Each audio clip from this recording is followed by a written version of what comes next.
amenya n'eddoboozi omununuzi Nabbi Mubale Mudubi okuva e Naluvule Nansana nkola ku nsonga zonna eziri wansi w'enjuba wano era nga omponya nga mpita mu butonde ne mu maanyi ago agatalabika amakusike ntokulaba ekyaliwo ekiriwo n'ekijja mu maaso nga maanyi kyaga gakusobozesa obbiraba gatonde yatonde eggulu n'ensi oyo Katonda abajjajjaffe Muluzungu ye God.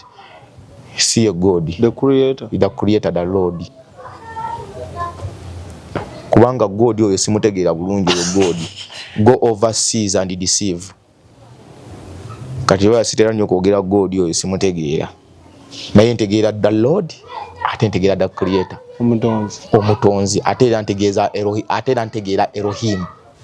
Elohim oli ova mu kanisa ki? Pastor tasobola okutegeera Elohim. Ani mnegwe byoyinza okuba bivuunula bulala olaba obusamize wabuwanyidde kati byaba tekateko samiro. Naawe oli musamize gy'obe. Kati wane eno amazzi tugasabira mu Sunday esooka mu mwezi. Malayika kanaabimbisa amazzi gano gonna n'agatuulako. Ogenda bugenzi n'osabira bizinesi bakasitoma n'obafuna. N'oba olina omulogo gw'oyagala ossengula omansira bumansizi mazzi. Omwoyo aba amaze okumaamira. Mukama wange taata. Bino ebintu wabitandika ddi. Era ekyakumotivating okutandika ekintu ekyefaananiriza kiti. Kati nno abasinga ntera obbagamba nze Katonda simwesibaako yanneesibako. Nali byange mwana, nali lifist. Basaha bonna bamanyi bonna abagula bitona twatugende nalinga byange. Nnyo nalinga byange. Ne yanondoola nankimayo yonna gye nali mu gete eyo ndabulagala eyo wansi eyo. Bonna bamanyi abayaye beeyo bonna. Fefe Buso oyo nalinga neighbor we. Bonna bamanyi. Bonna. Nanzijjayo nanteeka wansi nga bwe yawanula Musa namujja mu bwobulangira mu kabaka mu Lubiri. Namutwala ewa Jethro mu Midiani. Natandika okwambala ebigoye ebitategeereka nafuuka mulunzi. Naye nga yali jeno, top jeno oli omuzibu ennyo kati nange kyekimu.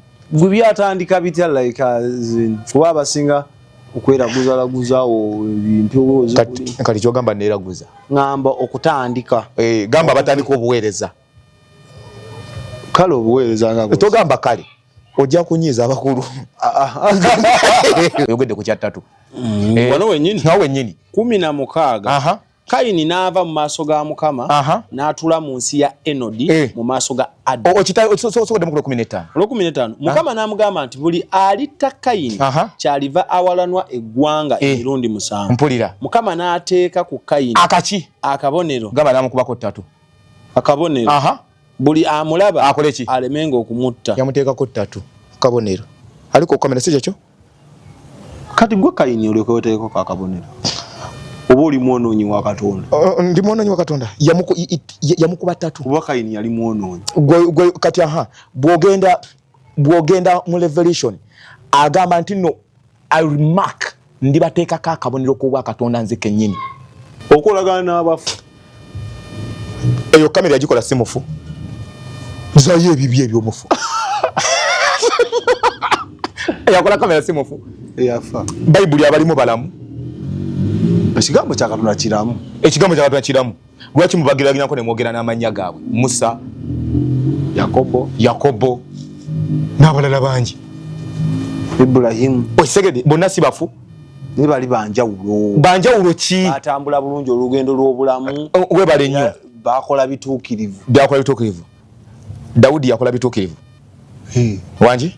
Yenna nnyo kyolowooza kyakola. Omutemu ki akyasinze mu nsi muno? Simumanyi. Ye Dawudi. Goliasi. Ani akulimbye? Okimanyi? Abantu boonona. Okimanyi Yesu tewaliwo kyawandiikibwa nti n'abeera n'olutalo n'abasamize? Ekibuuzi olutalo yalulina ne baani? Banaddiini. Webale nnyo n'ayogeranga abawandiisi. Ate nkwagadde. Banaddiini, abawandiisi. Kyova olaba osoma mu Yokaana 3 awo Nikodemasi n'asooba kontana n'ebyenkola. For example tubeera ku mutimbagano tutera okulaba waliwo ne twakolako ng'olina akasigiri. Akasigiri. Olinga erimu twagayitanga masabo okusamira kikontana ne Bayibuli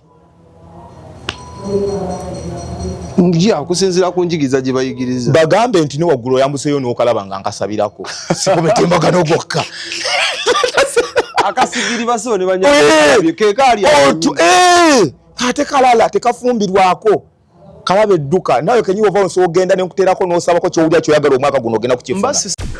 Export TV to the world.